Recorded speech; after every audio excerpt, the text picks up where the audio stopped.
नमस्कार मित्रों, सत्य की विजय में आपका स्वागत है। मैं हूं विजय त्रिवेदी। एसआईआर को लेकर देश के 12 राज्यों में जो काम था वो काफी हद तक खत्म हो गया है, काफी कुछ चल रहा है।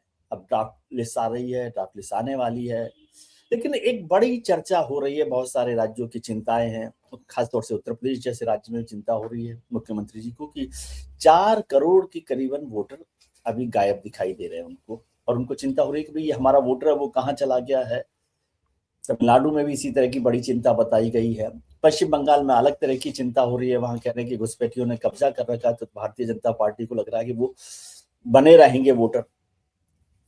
घुसपैठियों, एसआईआर, वोट चोरी, इस सब पर तमाम तरीके की राजनीतिक बहस तो चली रही। इस पर हमने भी काफी चर्चा की, लेकिन आज हम चर्चा करना चाहते हैं इसकी असलियत पर, उसकी जमीनी हकीकत पर, और उसका बैकग्राउंड क्या है, क्या मसला क्या है, इस पर चर्चा करना चाहते हैं। इसलिए मैंने याद किया हमारे मित्र अभिषेक कुमार जी। अभिषेक जो है बहुत स्टडी करते हैं, बारीकी से काम करते हैं, और पॉलिटिक्स से इतना लेना देना नहीं है उनका। मतलब पॉलिटिकल स्टेटमेंट के तौर पे अभिषेक को नहीं देखते, मैं उनको विद्वान लोगों के तरीके से समझता हूँ। इसलिए मैंने कहा कि अभिषेक जी को परेशान किया जाए। अभिषेक जी, देश में राजनीति तो खूब हो रही है। दिल्ली में मौसम ठंडा है, बाकी राजनीति गर्म है। उत्तर प्रदेश में भी, बंगाल में भी, तमिलनाडु में भी, और बिहार से तो लोगों को तसल्ली नहीं हुई कि ये एसआईआर से कोई फायदा हो रहा है। क्या खेल? देखिए विजय जी, एसआईआर एक जरूरी कदम था, इस बात से इनकार नहीं किया जा सकता। लेकिन एसआईआर की प्रक्रिया के पीछे मंशा क्या थी, इस पर जरूर सवाल उठाए जा सकते हैं। और सवाल उठाने के कारण भी बड़े वाजिब रहे, क्योंकि जिस तरह से एसआईआर के समर्थन में लोगों को जो डॉक्यूमेंट देने को कहा गया, उन डॉक्यूमेंट में जो डॉक्यूमेंट सबके पास होते हैं उन डॉक्यूमेंट को किनारे कर दिया गया। जैसे इलेक्शन कमीशन के द्वारा खुद का जारी किया गया वोटर आई कार्ड, जिसको एपिक कार्ड कहते हैं। दूसरा आधार कार्ड, जो हर योजना के लिए जरूरी बना दिया गया, लेकिन यहां आधार नहीं चलेगा।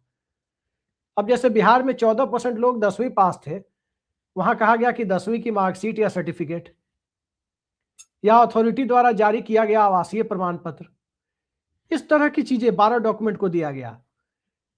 राशन कार्ड को भी नहीं माना गया। उसके बाद एसआईआर की प्रक्रिया पर सवाल उठने लगे। अब इसको दूसरे तरीके से हम देखें तो ये कह सकते हैं कि एसआईआर आज की जरूरत इसलिए है क्योंकि नए परिसीमन के पहले वो किया जाना जरूरी है। क्योंकि परिसीमन पे क्या है, परिसीमन यही है कि जिस राज्य को 71 के लोकसभा चुनाव, 71 के पर वो सेंसस के आधार पर जिस राज्य को जितनी लोकसभा सीट अलॉट हुई है, उसका विद इन स्टेट जो परिसीमन होता है, रीएडजस्टमेंट वर्ड ज्यादा सही होगा, रीएडजस्टमेंट जी, वो रीएडजस्ट, परिसीमन तो खैर संवैधानिक शब्दावली है, डिलिमिटेशन आर्टिकल 82 से, तो खैर रीएडजस्टमेंट जो होना है, उस रीएडजस्टमेंट में आप देखें तो इक्विटेबल पॉपुलेशन की बात कही जाती है। मतलब लमसम एक लोकसभा सीट में आप कहें तो 16 से 18 लाख के बीच में वोटर होने चाहिए अभी की जनगणना के आधार पर। हो सकता है कि जब 31 की जनगणना हो या 27 वाली हो तो 18 या 20 लाख हो जाए। मोर और लेस उतने होने चाहिए, एक समय वो एक जनसंख्या की एक सीमा के भीतर सब जगह होने चाहिए। उसके लिए एसआईआर जरूरी है। एसआईआर जरूरी होने का एक बड़ा कारण यह है, मैं फिर कह रहा हूं कि एसआईआर के पीछे जो मंशा है वो मुझे भी गलत लगती है, लेकिन एसआईआर के साथ साथ जो सबसे ज्यादा जरूरी एसआईआर के पीछे जो तर्क दिया जा सकता है वो ये है कि आप देखिए भारत के अंदर रूरल टू अर्बन माइग्रेशन, ये 91 से 2014 के बीच में, खासकर 2012 के बीच में जो जब इकोनॉमिक ग्रोथ बहुत तेज थी, बहुत ज्यादा हुआ। 2012-13 के बाद थोड़ा शिथिल पड़ा है। मोदी जी के एरा में तो 5 किलो राशन वाला जमाना है। रिवर्स माइग्रेशन आपने देखा कोविड के बाद, कोविड जी। तो इस समय एसआईआर जरूरी है। अब देखिए महाराष्ट्र और तमिलनाडु, ये दो ऐसे राज्य हैं जहां 50% से ज्यादा अर्बन पॉपुलेशन है, या लगभग 50% है, अगर हम 2011 के अंतिम सेंसस को आधार माने, जो 14 साल पहले हुआ था। उसके बाद आप देखिए उत्तर प्रदेश में तकरीबन 25% अर्बनाइजेशन है, 25% जनसंख्या शहरों में रहती है। वहीं बिहार में केवल 12% आबादी शहरी है। तो जहां अर्बनाइजेशन बिहार और हिमाचल जैसे राज्यों में जहां 12-13% है, वहां एसआईआर बहुत बड़ा मुद्दा नहीं था, तब भी 65 लाख नाम कटे थे।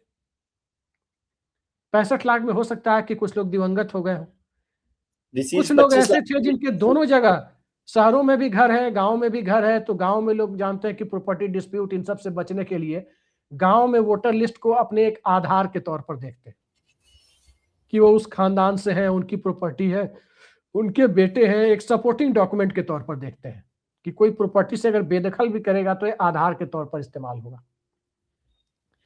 यही स्थिति कमोबेश उत्तर प्रदेश में है, लेकिन उत्तर प्रदेश में बिहार से दोगुना अर्बनाइजेशन है। और याद रखिए 2011 के आधार पर है, हो सकता है ये 2.5 से 3 गुना हो गया हो अगर 2025-26 में हम बात कर रहे हैं तो एसआईआर में। अच्छा, भारतीय जनता पार्टी की स्थिति आप देखिए तो बीजेपी जब बुरे दिनों में थी तब भी बीजेपी को 8-10 लोकसभा सीटें यूपी में मिलती थी। वो कौन सी सीटें थी? शहरों की सीटें थी। मेरठ की सीट थी, गाजियाबाद नोएडा की सीट थी, लखनऊ की सीट अटल जी ना भी लड़े तो लालजी टंडन जीत के लाए, गोरखपुर की सीट थी, बनारस में मुरली मनोहर जोशी जीते। इस तरह की शहरी सीटें भारतीय जनता पार्टी, कानपुर, इस तरह की शहरी सीटों पर भारतीय जनता पार्टी एक अर्बन टापुओं पर बची हुई थी। और उसका बड़ा कारण था कि जो शहरों में वोटर रहते थे वो जाकर भारतीय जनता पार्टी को वोट दे आते थे।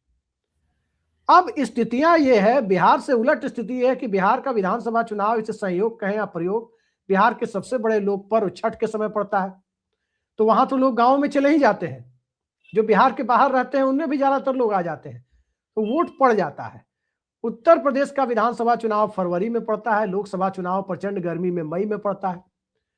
अब एसआईआर होता है तो शहरों की वोटर लिस्ट से तो लोग नाम कटवा रहे हैं, कहा जा रहा है 4 करोड़ कट रहे हैं।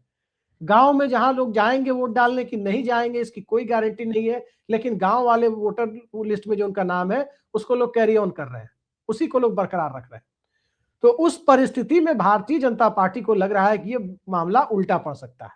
अच्छा, इसके ठीक उलट बंगाल को देखें। पश्चिम बंगाल में जो माइनॉरिटी का माइग्रेशन हुआ है, वो इन्फिल्ट्रेशन हुआ है, घुसपैठ जिसे कहते हैं, इस बात से हम इनकार नहीं कर सकते कि घुसपैठ नहीं हुआ है, घुसपैठ हुई है। वो घुसपैठ पश्चिम बंगाल में 1971-72 के दरमियान हुई। अगर आप सीपीएम और जनता पार्टी के ज्वाइंट मैनिफेस्टो को देखेंगे, बांग्लादेश बनने के बाद बहुत सारा लोग आ ही गए ना, वैसे भी आ गए। आप अगर सीपीएम के और कांग्रेस उसके जनता पार्टी के ज्वाइंट मैनिफेस्टो को देखेंगे 77 के, उसमें 2-3 मुद्दे थे। मुद्दा यह था कि एक तो बर्गादार अधिनियम जिसे भूमि सुधार कहते हैं, दूसरा जो सिद्धार्थ शंकर रे के टाइम में इंडस्ट्रीज बंद की गई उनको खोला जाएगा, और तीसरा जो घुसपैठ है, घुसपैठ पर रोक लगाई जाएगी और घुसपैठियों को बाहर किया जाएगा। सिर्फ 3 में एक वादा ज्योति बसु पूरा कर पाए और पहले कार्यकाल में ही किया, वो था भूमि सुधार वाला, लैंड सीलिंग एक्ट वाला, जी, बर्गादार अधिनियम जिसको कहते हैं, बिहार में बटाईदारी अधिनियम, उसको उन्होंने वहां पर पूरा किया। नतीजा यह हुआ कि जो मालदा मुर्शिदाबाद सबसे ज्यादा घुसपैठ प्रभावित जिले माने जाते थे, वहां सीपीएम की कभी ढंग से एंट्री नहीं हो पाई। वहां पर सीपीएम विरोधी, उस समय कांग्रेस विरोध में थी तो कांग्रेस पार्टी के साथ वो लोग जुड़े रहे। अब की स्थितियां दूसरी है। अब बांग्लादेश की पर कैपिटा इनकम भारत से ज्यादा है, ऑलमोस्ट 1.5 गुनी है भारत से। और यदि बिहार, बंगाल और उत्तर प्रदेश जैसे राज्यों की बात करें तो यहां से 3 से 4 गुनी है पर, जी, और ज्यादा है पर कैपिटा इनकम उनकी। तो बांग्लादेश से कोई माइग्रेट करके बिहार में आएगा या बंगाल में आएगा या उत्तर प्रदेश में आएगा, ये बात लोगों के गले उतरती नहीं है। तो घुसपैठिया आप ढूंढेंगे कहां? लेकिन बांग्लादेश से माइग्रेट करके आने वाले लोगों की तादाद यदि आप मुंबई में देखें, यदि बेंगलोर में देखें, चेन्नई में देखें तो हो सकता है कि मिल जाए, हैदराबाद में देखें तो हो सकता है कि मिल जाए। हाँ, इसके उलट दूसरा हुआ क्या है, मतुआ समाज के लोग बांग्लादेश से जो लेटर माइग्रेशन हुआ, लेटर फेज में, वो इन्फिल्ट्रेशन हुआ बाद में, उसमें मतुआ समाज के लोग आए, उनके पास डॉक्यूमेंट नहीं है। और मतुआ समाज का वोट 2019 के लोकसभा चुनाव में, 2020 के विधानसभा चुनाव में भारतीय जनता पार्टी को लगभग एक तरफा मिला। अब उनके पास सपोर्टिंग डॉक्यूमेंट की कमी हो रही है। ममता बनर्जी को यह पता चल गया है कि इन समुदायों के वोट उनको मिल नहीं रहे हैं, और जब इन समुदायों के वोट उनको नहीं मिल रहे हैं तो उनके लिए सपोर्टिंग डॉक्यूमेंट बनाने की जो प्रक्रिया है, स्वाभाविक है कि कोई सरकार उसमें, भारत में जो राजनीति होती है उसमें अब बड़े दिल वाले राजनेता इतने हैं नहीं। तो जो हाल मोदी जी का है, अमित शाह साहब का है, वही हाल ममता बनर्जी का है, वो भी उसमें रुचि नहीं ले रही है। जिस वजह से बंगाल में दिक्कतें आ रही है कि बंगाल में बीजेपी के वोट कम होते जा रहे हैं। बाकी उत्तर प्रदेश की स्थिति आप देख रहे हैं कि शहरी मध्य वर्ग का आकार जितना बड़ा होता चला जाएगा, वो जितना एक्सपेंड करेगा, ईएमआई कल्चर जितना बढ़ता चला जाएगा, भारतीय जनता पार्टी का जनाधार बढ़ता चला जाएगा। और उसी पर चाबुक चलाने वाली बात है कि ईएमआई में लोग आकर के रहेंगे तो जरूर, ईएमआई वाले फ्लैट्स में, लेकिन वो उसमें वोटर नहीं बनेंगे। इससे बीजेपी को नुकसान हो रहा है। जी, तो क्या इसका एसआईआर से मतलब जो लिस्ट है, आप सोच रहे हैं कि ये जो कम हो जाएंगे उससे बहुत क्लियर हो जाएगी? जो आपने सवाल किया उसमें मैं आगे आऊंगा कि आपने कहा कि इसकी मंशा पर मुझे सवाल है। जब आप इसकी मंशा पर सवाल करते हैं तो इसका मतलब आप चुनाव आयोग की मंशा पर सवाल करते हैं। जी, निश्चित तौर पर।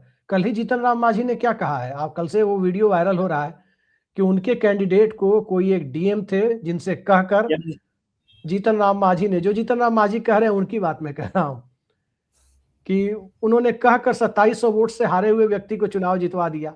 और इस बार कैंडिडेट ने उनसे बोला नहीं, पहले ही हार मानकर चले गए कि वो 1600 या 2000 से हार रहे थे, तो कह देते तो फिर वो जितवा देते। तो चुनाव आयोग की मंशा पर तो हम सवाल नहीं उठा रहे हैं, बल्कि उस पूरी मंशा को एक्सपोज करने का काम तो मोदी सरकार के कैबिनेट मंत्री कर रहे हैं। तो रही बात चुनाव आयोग की, आप देखिए असम में क्यों नहीं एसआईआर हो रहा है? जब एसआईआर एक पैन इंडिया प्रोजेक्ट है, तो असम उससे बाहर क्यों है? ये सवाल तो उठ जाएंगे। एसआईआर के लिए हर राज्य में अलग तरीके से डॉक्यूमेंट्स क्यों मांगे जा रहे हैं? आप एक पैन इंडिया प्रोजेक्ट ला रहे हैं तो पैन इंडिया डॉक्यूमेंट का आधार बनाइए कि ये चीजें चाहिए, ये चीजें नहीं चाहिए। ये काम जो हो रहा है वो गड़बड़ है। इसीलिए सवाल उठते हैं कि ये कहीं सत्ता पक्ष की मंशा के अनुरूप तो काम नहीं हो रहा। आप देखिए चुनाव आयोग की विश्वसनीयता कैसे घटी। हम लोग तो उस समय होशो हवास में नहीं थे जिस समय टीएन शेषन और लालू यादव के बीच जंग छिड़ी हुई थी, एक तरह से जुबानी जंग। लेकिन उस वक्त टीएन शेषन निष्पक्ष काम नहीं कर रहे, ये सवाल कोई नहीं उठा रहा था। टीएन शेषन को लोग सनकी बोल रहे थे, लेकिन सब इस बात को कह रहे थे कि टीएन शेषन इलेक्टोरल रिफॉर्म कर रहे हैं, चुनाव प्रक्रिया को साफ सुथरा बना रहे हैं, उससे किसी को दिक्कतें हो रही है। आज क्या है कि आज चुनाव आयोग की जो कार्यप्रणाली है उस पर लोग सवाल उठा रहे हैं। आज निष्पक्षता के पैरामीटर पर लोग नहीं करेंगे, चलो सनकी तो है लेकिन काम ठीक कर रहा है, ये बात लोग नहीं कर रहे हैं। ये बात अगर होती, ठीक है, टीएन शेषन जनता के बीच हीरो थे, आज के चुनाव आयुक्त हीरो नहीं विलेन बने हुए। आज तक हीरो बने हुए हैं। आज तक टीएन शेषन हीरो है जी, आज तक टीएन शेषन हीरो बने हुए हैं जनता के बीच में। तो अब जो स्थिति है, इस स्थिति में आप देखेंगे कि चुनाव आयोग सवालों के घेरे में तो आ रहा, और जब एसआईआर ही कराना है तो एक असम और बंगाल, बिहार, उत्तर प्रदेश, सब जगह अलग अलग पैरामीटर क्यों है? दूसरी चीज, सुप्रीम कोर्ट में जब खुद जज ने कहा कि नागरिकता का सर्टिफिकेट बांटने वाले आप कौन होते हैं, आपको किसने अधिकार दिया है?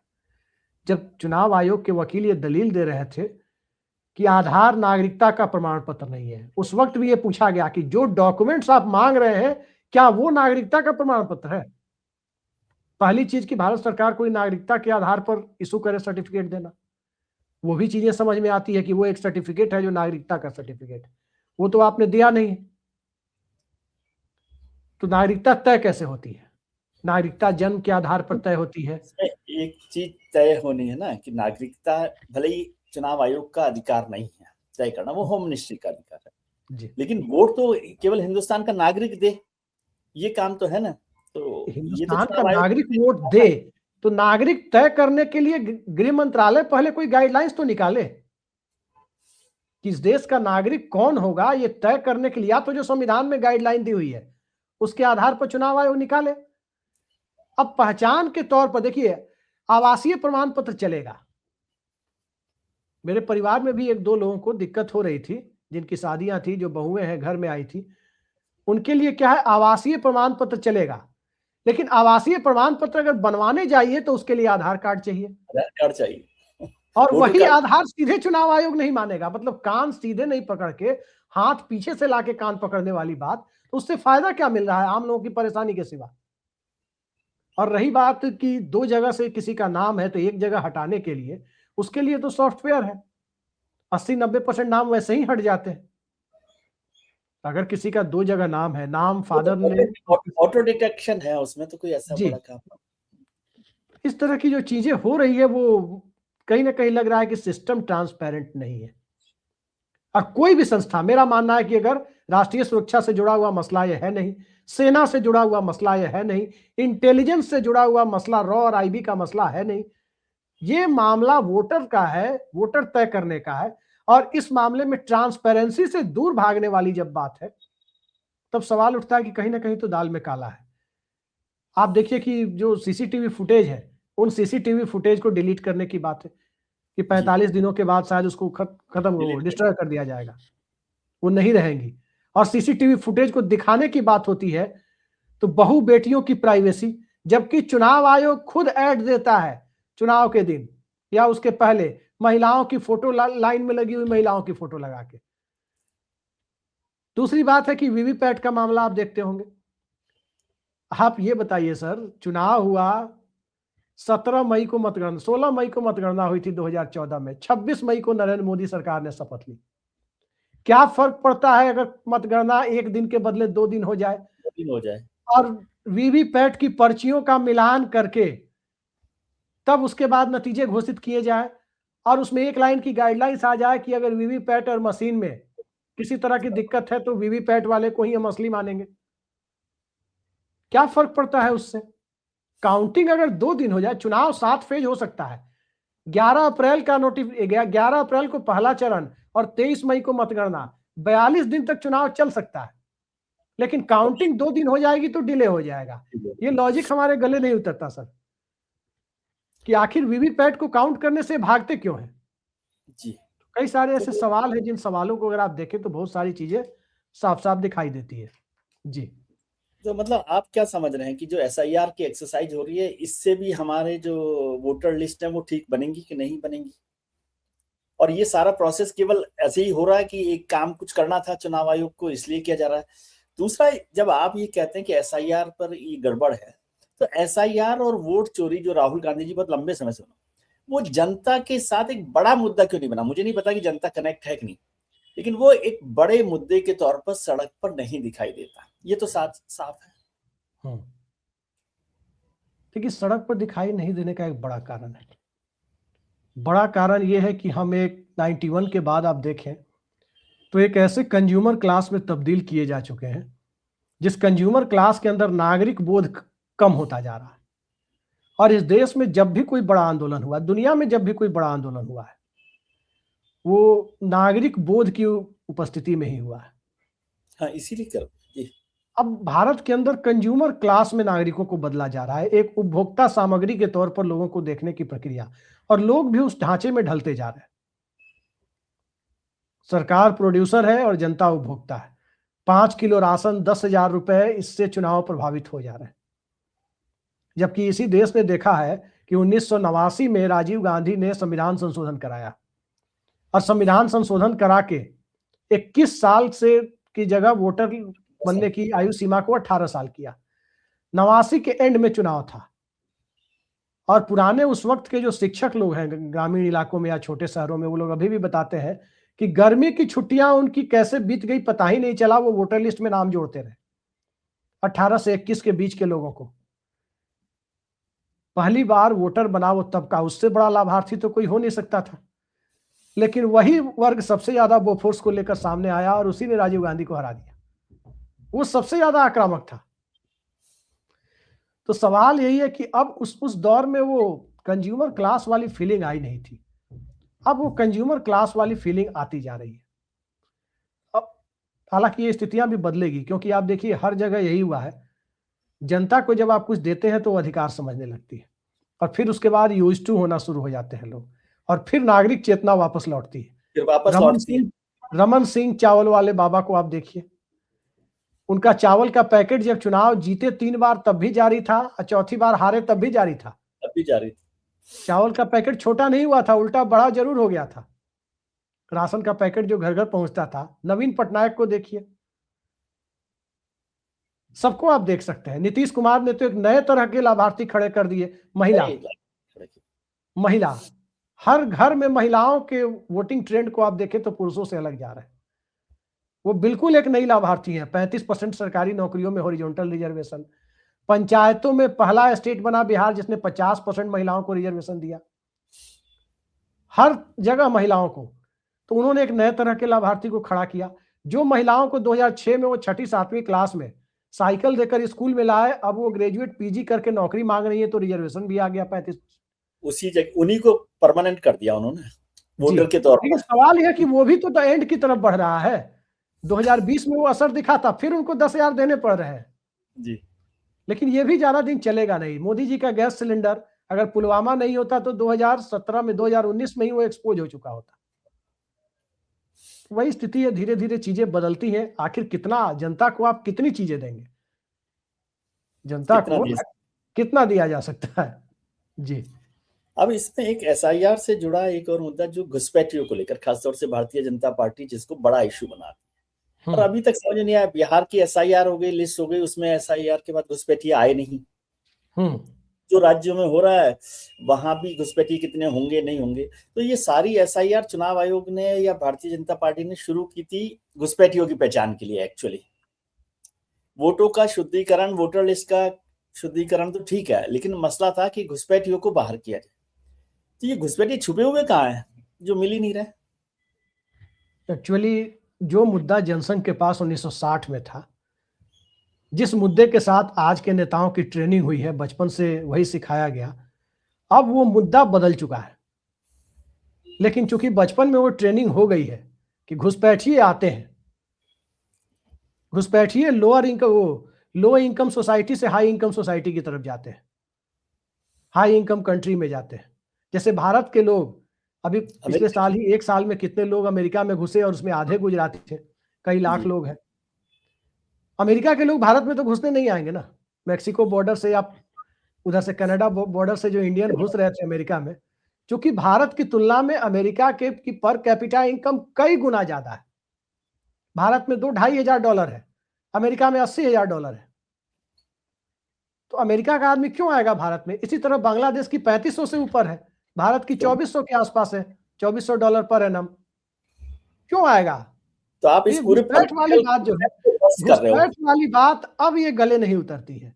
इसलिए नहीं उतरती है कि कोई आएगा क्यों। आप बताइए, बिहार में अपने लोगों को नीतीश कुमार रोजगार नहीं दे पा रहे हैं, योगी जी अपने लोगों को रोजगार नहीं दे पा रहे हैं, तो बांग्लादेश वाले को कहां से रोजगार मिल जाएगा कि वो आएंगे यहाँ पर। बर्तन मांजने का काम करने यदि आना है बांग्लादेश से लोगों को, वो काम तो बांग्लादेश में ही कर लेंगे। नहीं, तो इसको मैं दूसरे तरीके से समझना चाहता हूं आपसे जी। यदि घुसपैठिए नहीं आ रहे, और बीजेपी को भी समझ तो आता ही होगा ना, भले इश्यू बना रहे हो, तो क्या वो इसको कम्युनल डिवाइड के लिए घुसपैठिए का नाम दे रहे हैं। जनता के बड़े हिस्से में भी मैं आपसे पोलराइजेशन के लिए, जनता के एक बड़े हिस्से में विजय जी ये ग्रंथि बैठी हुई है कि घुसपैठिए ज्यादातर मुसलमान है। जी, इसीलिए हकीकत ऐसी है नहीं। पश्चिम बंगाल नहीं, बांग्लादेश में अल्पसंख्यक आबादी यानी हिंदू आबादी तकरीबन 32% थी 1971 में जब बांग्लादेश बना। अब बताया जाता है कि वो घट के काफी कम हो गई है, 12-14% के आसपास है। तो बाकी लोग कहां गए। इस तरह की बातें जो होती है कि घुसपैठ वही कर रहे हैं, ये आसानी से गले नहीं उतरती। रोहिंग्या से जोड़ा जाता है। कुल रोहिंग्या की तादाद ही कितनी है कि आप उनको जोड़ेंगे। रोहिंग्या कितने हैं जी। इस वजह से इसको घुसपैठ से जोड़ करके देखना मुझे नहीं लगता कि ये बहुत ज्यादा। आप पाकिस्तान को देखिए ना, 1970 के दशक तक, यानी जनरल जियाउल हक के आने के पहले तक पाकिस्तान किस मामले में भारत से पीछे था। विभाजन के बाद भी वो आगे था। बेहतर अर्थव्यवस्था थी वहां की, बेहतर अर्थव्यवस्था थी। दिक्कत यह है कि जब से किसी भी देश में जब कट्टरता आती है, जो कट्टरता पाकिस्तान में 70 के दशक में आनी शुरू हुई, वो कट्टरता भारत में बाद के दौर में 2014 के बाद खुलकर दिखाई देनी शुरू हुई है।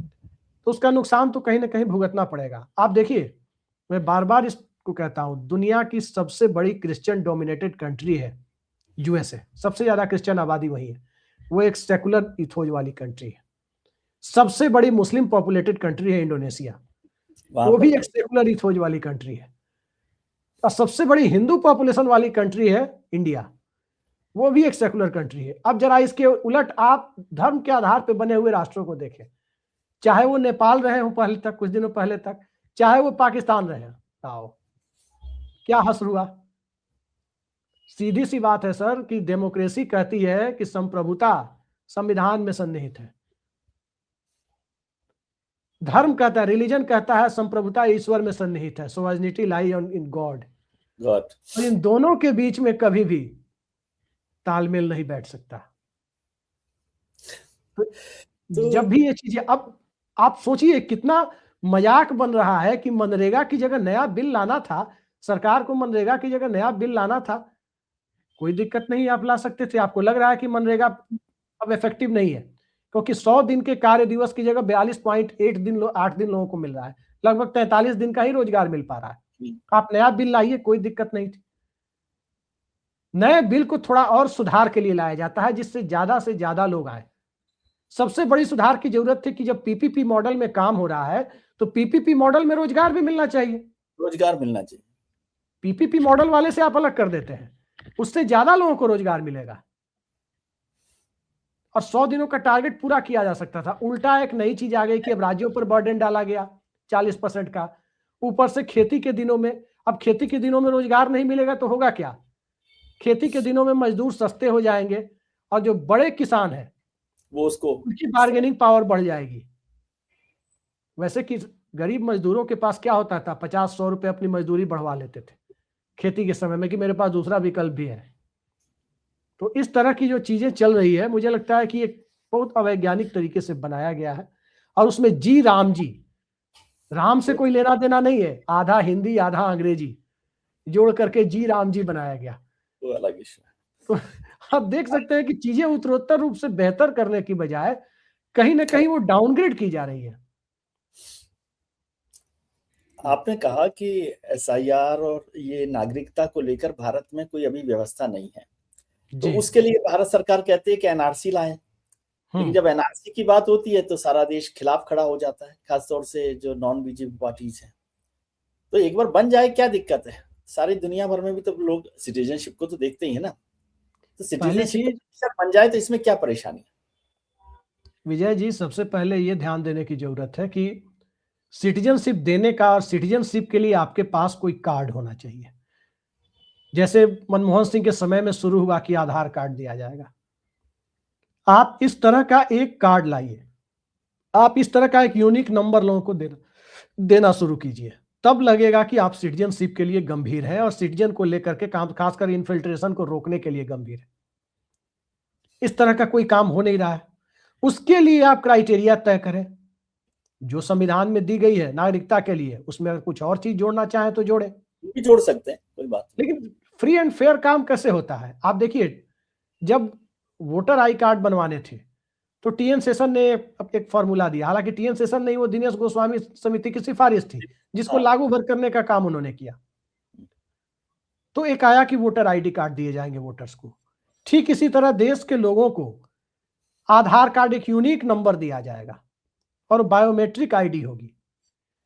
जब वो बायोमेट्रिक आईडी होगी, उस बायोमेट्रिक आईडी को ही आप मान लें और फिर उसके बाद कौन सिटीजन है कौन नहीं है उसके लिए जो है क्राइटेरिया है, उसको लेकर के जितने आधार कार्ड है बाकियों को रद्द करना शुरू करें। लेकिन कहीं ना कहीं मानक तो आपको बनाने होंगे, मानक ऐसा जो किसी को डिस्क्रिमिनेटरी ना लगे। अब सपोज कीजिए मैं चंपारण से आता हूं, मुझे कहा जाए कि 300 साल पहले का अपना डॉक्यूमेंट दीजिए, मैं कहां से लेकर के आऊंगा? ये तो थोड़ा अजीब हो जाएगा।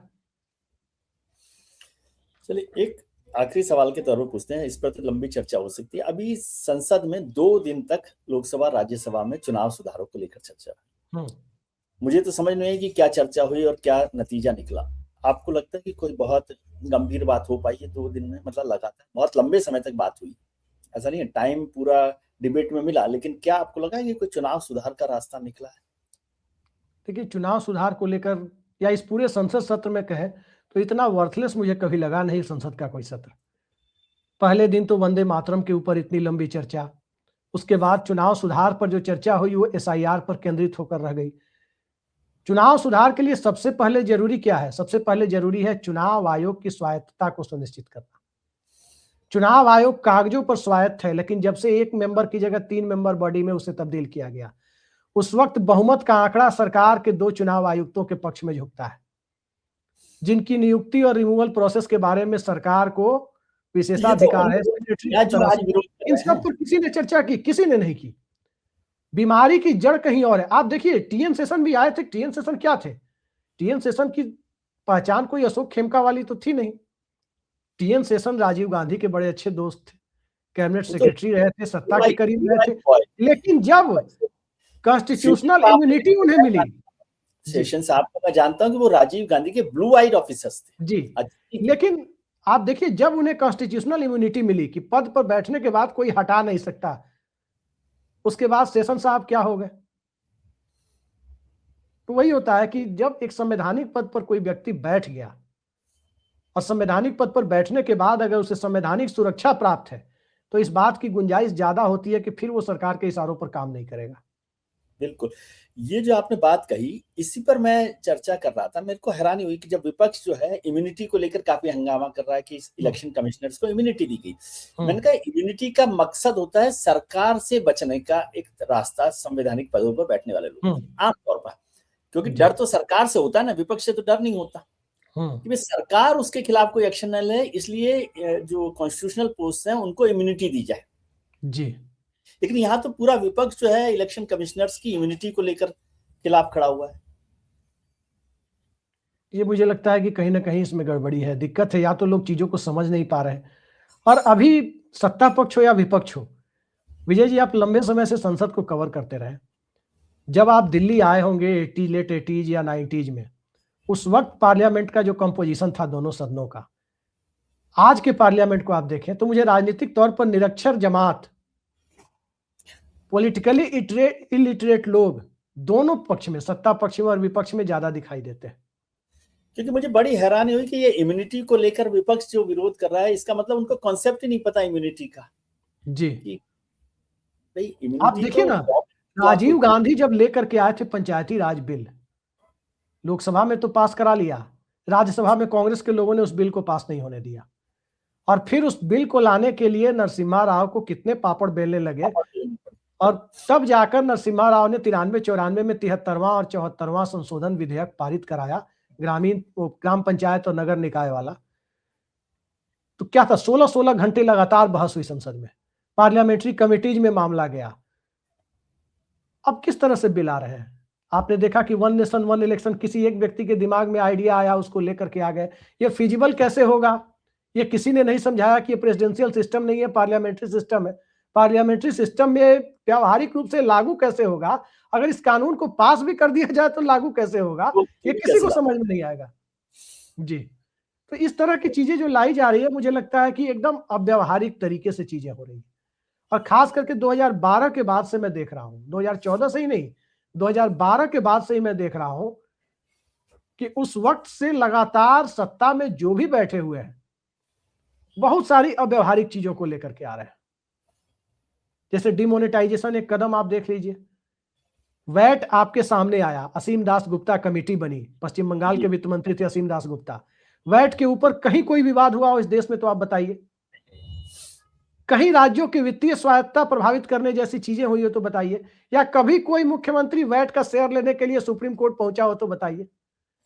लेकिन जिस आनन फानन में जीएसटी को लाया गया, उसके बाद मेरी जानकारी में 3 या 4 मुख्यमंत्री सुप्रीम कोर्ट जाकर स्टेट जीएसटी का अपना शेयर वसूलने में कामयाब रहे। उनको सुप्रीम कोर्ट जाना पड़ा। ये क्यों हो रही है दिक्कतें? दिक्कत क्या है कि राज्यों में पहले फीलिंग आनी शुरू हुई कि राज्य का मुख्यमंत्री जो बन गया वो राज्य का सर्वे सर्वा हो गया। उसने सिस्टम को इंक्रोच करना शुरू किया। ज्यादातर मुख्यमंत्री, नीतीश कुमार हो, नवीन पटनायक हो, अरविंद केजरीवाल हो, गुजरात में नरेंद्र मोदी हो, क्या इन लोगों ने कोई मुलायम सिंह या भैरव सिंह जैसी सरकार चलाई है क्या? सदन को विश्वास में लेकर कोई बता दे, नहीं चलाई है। ठीक इसी तरह से दिल्ली में अब वही होने लगा। प्रधानमंत्री बनने का मतलब कोई ये मानने को तैयार नहीं है कि हम केंद्र सरकार के मुखिया हैं, हम देश के मुखिया नहीं है, हेड ऑफ द नेशन नहीं है, head of the central government है। बेसिक कॉन्सेप्ट मुझे लगता है कि ये उल्टा समझा दिया गया है और जिस वजह से दिक्कतें आ रही है, और ये दिक्कतें जो बाबा साहब भीमराव अम्बेडकर ने संविधान बनने के वक्त कहा था कि आप कितना भी अच्छा संविधान बना दीजिए, इसे जब लागू तक करने वाले लोग अगर ठीक नहीं होंगे तो इस संविधान का कोई मतलब नहीं है। जी अपने बहुत गंभीर बात के साथ हम ये चर्चा खत्म कर रहे हैं और बड़ा गंभीर सवाल खड़ा किया अभिषेक ने, इसलिए मजा आता है। बहुत बहुत शुक्रिया अभिषेक कि आपने इसको नए पक्ष के तौर पर रखा है। हमारे जो दर्शक हैं उनको भी ये बात समझ में आएगी, क्योंकि एक नॉन पॉलिटिकल डिबेट जो सीरियस डिबेट हो सकती थी उस पर हम लोगों ने चर्चा की। बहुत शुक्रिया आपका। हम उम्मीद करते हैं कि आपका आने वाला दिन आज से बेहतर हो। आप अपने मित्रों, परिजनों, रिश्तेदारों के साथ खुश रहिए, मस्त रहिए, स्वस्थ रहिए, व्यस्त रहिए और अभिषेक की तरह से जागृत रहिए। Thank you. Thank you sir. Thank you. जी सर।